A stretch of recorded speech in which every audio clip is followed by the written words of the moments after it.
রূপশ্রী প্রকল্প নিয়ে এবার শুভেন্দু সরকারের এক বিরাট সিদ্ধান্ত। আর আগের নিয়মে মিলবে না 1 টাকাও। সরকার বদল হতেই ফর্মেও আসলো আমূল পরিবর্তন। কঠোরভাবে যাচাই করা হবে গ্রাহকের প্রতিটি তথ্য। কিন্তু 25,000 টাকা পেতে ফর্মে কোন বড় বদল আনলো? রূপশ্রী প্রকল্পে কেন এই ঐতিহাসিক পরিবর্তন আনলো নবান্ন? ভুয়ো আবেদন রুখতে শুভেন্দু অধিকারীর করা 5টি নিয়মই বা কি কি? এই প্রকল্পে আবেদন করতে গেলে ঠিক কোন কোন নথি লাগবে? রূপশ্রীর নতুন ফর্ম পূরণের আগে জেনে নিন এই গুরুত্বপূর্ণ তথ্যগুলি। বাংলার মা বোনেদের জন্য এই মুহূর্তের সবচেয়ে বড় এবং অত্যন্ত গুরুত্বপূর্ণ খবর। নির্বাচনের আগে দেওয়া প্রতিশ্রুতি অক্ষরে অক্ষরে পালন করলো শুভেন্দু অধিকারীর নতুন বিজেপি সরকার। পূর্বতন জমানার কোনো ভালো প্রকল্প যে বন্ধ হবে না তা আরো একবার প্রমাণ হয়ে গেল।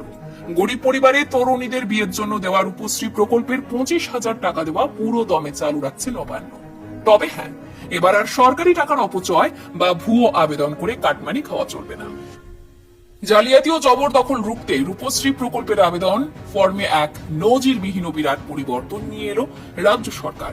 এবার থেকে টাকা পেতে গেলে ফর্মে দিতে হবে কোন কোন নতুন তথ্য, আর কেনই বা রাতারাতি বদলে গেল আবেদনের নিয়ম জানুন। 2018 সালে শুরু হওয়া এই রূপশ্রী প্রকল্পের মূল উদ্দেশ্য ছিল দরিদ্র পরিবারের মেয়েদের প্রথম বিয়ের সময় 25,000 টাকার এককালীন আর্থিক সাহায্য দেওয়া। কিন্তু বিগত দিনে এই প্রকল্পে বহু বেনিয়ম ও ভুয়ো আবেদনের অভিযোগ উঠেছিল। আর সেই সমস্ত ফাঁক-ফোকর বন্ধ করতে এবার কোমর বেঁধে নেমেছে প্রশাসন। নতুন ফর্মে সবচেয়ে বড় যে দৃশ্যমান বদলটি আনা হয়েছে তা হলো, আগে ফর্মে থাকতো বিশ্ব বাংলার লোগো, যা সরিয়ে এবার সগৌরবে বসানো হয়েছে ভারতের রাষ্ট্রীয় প্রতীক অশোক স্তম্ভ। সস্তার প্রচার সরিয়ে সরকারি কাজে দেশের আইনি মর্যাদাকে ফিরিয়ে আনার এই সিদ্ধান্তকে স্বাগত জানাচ্ছে ওয়াকিবহাল মহল। এবার জেনে নেওয়া যাক যে জালিয়াতি রুখতে ফর্মে ঠিক কি কি করা নিয়ম যুক্ত করেছে শুভেন্দু সরকার।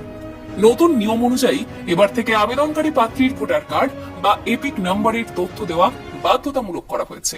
নতুন ফর্মের 5টি প্রধান করা নিয়মগুলি হলো: এপিক নাম্বার।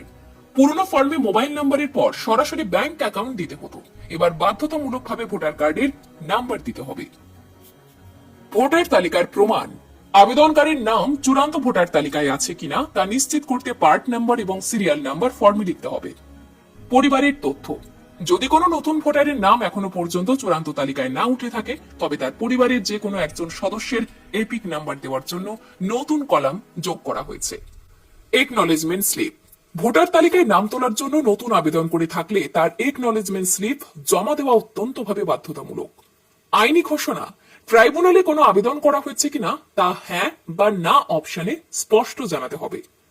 প্রশাসনের উচ্চপদস্থ আধিকারিকরা জানিয়েছেন, এই সমস্ত কঠোর পদক্ষেপ স্রেফ ভুয়ো আবেদনকারীদের ছেঁটে ফেলার জন্যই নেওয়া হয়েছে।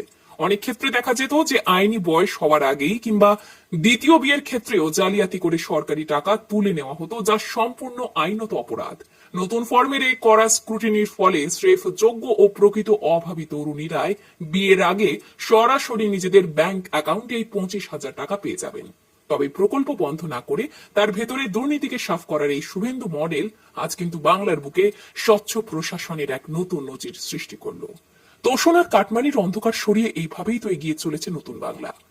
রূপশ্রী প্রকল্পের টাকা সরাসরি যোগ্যদের হাতে পৌঁছে দিতে ফর্মে ভোটার কার্ডের তথ্য বাধ্যতামূলক করা এবং অশোক স্তম্ভের লোগো ফিরিয়ে আনার এই ঐতিহাসিক সিদ্ধান্ত নিয়ে আপনার কি মতামত? কমেন্ট বক্সে আপনার মতামত জানাতে একদম ভুলবেন না।